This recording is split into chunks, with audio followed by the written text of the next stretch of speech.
Senhor Presidente da Assembleia da República, Senhor Primeiro-Ministro, Senhores Membros do Governo, Senhor Presidente da Câmara Municipal de Lisboa, Senhor Presidente da Federação Portuguesa de Futebol, Senhor Presidente do Sporting Clube Portugal, Senhor Representante do Sport Lisboa e Benfica. Este dia é um bocadinho como a vida das pessoas. Temos dias que são feitos de tristezas e alegrias, de passado, presente e futuro.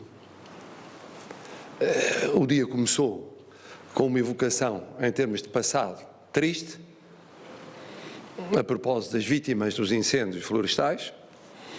Depois teve uma tarde cheia de debate sobre o presente e o futuro, o orçamento suplementar e também o Conselho Europeu, as decisões da Europa sobre o futuro da Europa, ou seja, o nosso futuro, e termina, ao pôr do sol, com uma magnífica notícia para Portugal.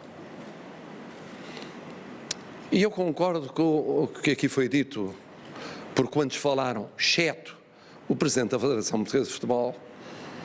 Esta é uma vitória de Portugal, mas é uma vitória pessoal do Presidente Fernando Gomes. É uma vitória dele. Claro, dele, nossa, dos portugueses, mas é muito dele. Quem conhece, e nós acompanhamos, o Sr. Presidente da Assembleia da República, o Sr. Primeiro-Ministro e eu próprio, em vários certames internacionais, em vários momentos na Europa e com projeção mundial.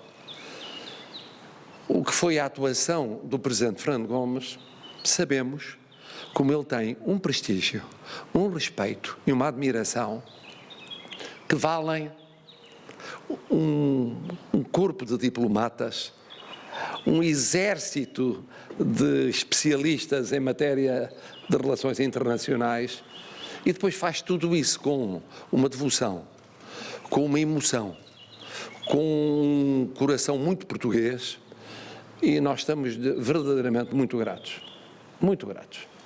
Eu não sabia o que é que ele poderia ganhar mais depois do que tem ganho nos últimos anos. E há muito tempo lhe dizia, ao Presidente, eu não percebo como é que não sai quando está no topo. Porque é que quer mais um jogo, mais um desafio, mais uma prova? Para quê? Já ganhou o que tinha a ganhar. Afinal, não. Ganhou mais um desafio e ganhou para Portugal. Mas há uma terceira palavra que é muito justa e que tem a ver com todos os demais que propiciaram esta vitória. Já aqui foi dito, pois naturalmente os clubes que construíram e que mantêm estruturas fundamentais.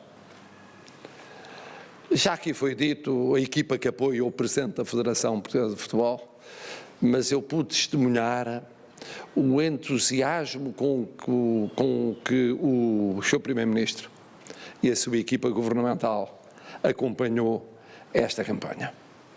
Foi tal o entusiasmo que eu acabei por saber por ele e não pelo Presidente da Federação Portuguesa de Futebol, a certa altura, o que se passava.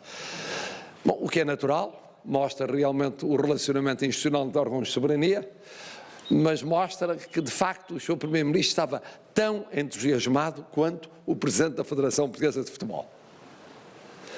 Mas quando digo o Primeiro-Ministro, digo a sua equipa governamental, porque não era possível pôr de pé o que vai ser posto de pé em tempo recorde sem a participação do Sr. Ministro da Educação, sempre apoiado pelo Estado de Estado do Desporto e Juventude, sem a intervenção também fundamental do Sr. Ministro de Estado e da Economia, e depois, naturalmente, até para a criação das condições de saúde a viver em agosto, no final de agosto, com delegações tão numerosas como aquelas que cá vêm, porque não se esqueçam que são muitos clubes, digo bem, com delegações muito numerosas e de responsabilidade, naturalmente, mais esse empenho, mais essa tarefa, mais essa missão para a Sra. Ministra da Saúde. E, portanto, o Governo merece esta palavra, como merece o Sr. Presidente da Câmara Municipal de Lisboa. mereceriam e merecerão, se for caso disso, e em qualquer caso merecem, o Sr. Presidente da Câmara Municipal do Porto, o Sr. Presidente da Câmara Municipal de Guimarães. Mas o Sr. Presidente da Câmara Municipal de Lisboa, que acompanhou também de forma muito intensa e entusiástica esta missão conjunta, disse, e disse bem, que não é só colocar Portugal em termos de projeção internacional, é fazê-lo a partir do que tem sido a Estratégia Internacional de Lisboa. E finalmente uma nota, porque é que o Presidente da República aqui recebe, e aqui estão o Presidente da Assembleia, o Primeiro-Ministro, ministros, o Presidente da Câmara Municipal de Lisboa e o Sr. Presidente da Federação Portuguesa de Futebol, a propósito de uma fase final de uma grande competição, que é a maior competição de futebol do mundo. Já houve finais da Champions em Portugal e não houve este encontro em Belém. Porque esta não é mais uma final da Champions a realizar em Portugal. Este é um caso único e irrepetível. É único e irrepetível porque é uma final, mais 2 meias finais, mais 4 quartos de finais. Mas é irrepetível pelo momento que estamos a viver.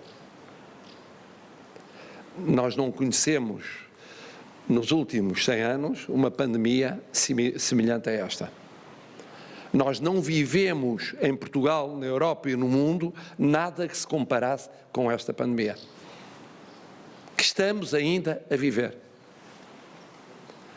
Nós não vivemos nada comparável em termos de fechamento de fronteiras, paragem de comércio internacional, travagem do turismo em todo o mundo, digo bem, e é neste clima que se vai realizar a fase final da Liga dos Campeões em Portugal, em Lisboa.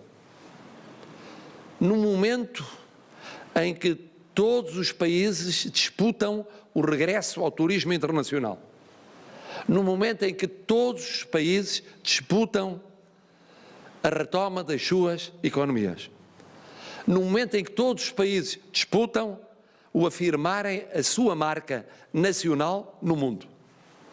Ser a marca Portugal,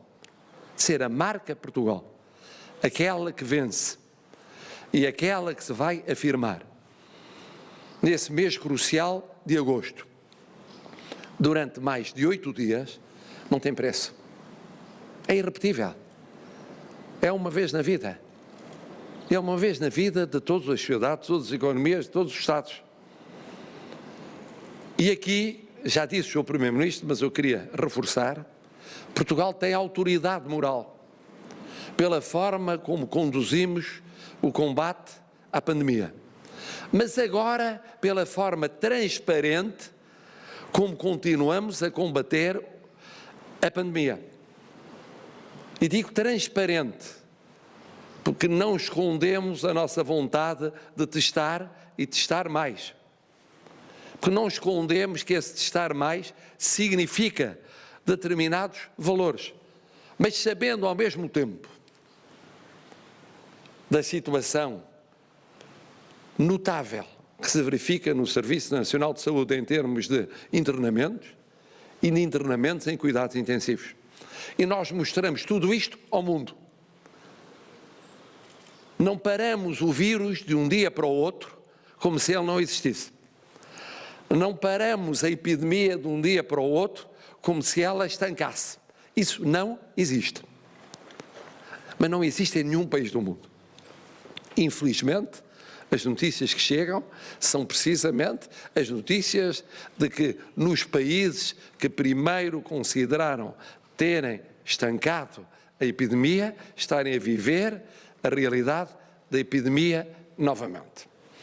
Portanto, Portugal vence pelos seus méritos passados e pela sua transparência presente. Ou seja, pelo mérito do Serviço Nacional de Saúde, dos profissionais de saúde e dos portugueses. Porque os portugueses percebem isto. E os portugueses acreditam porque percebem isto. Perceberam Na fase difícil em que tiveram de se confinar, confinaram voluntariamente. Na fase difícil em que foi necessário renovar 2 vezes o confinamento, aceitaram a dupla renovação. Na fase difícil que é esta adaptação à realidade, na retoma económica e social, sem esconder números, sem forjar números, mantendo a transparência, os portugueses percebem. Portanto, os portugueses merecem o que vão ter em agosto.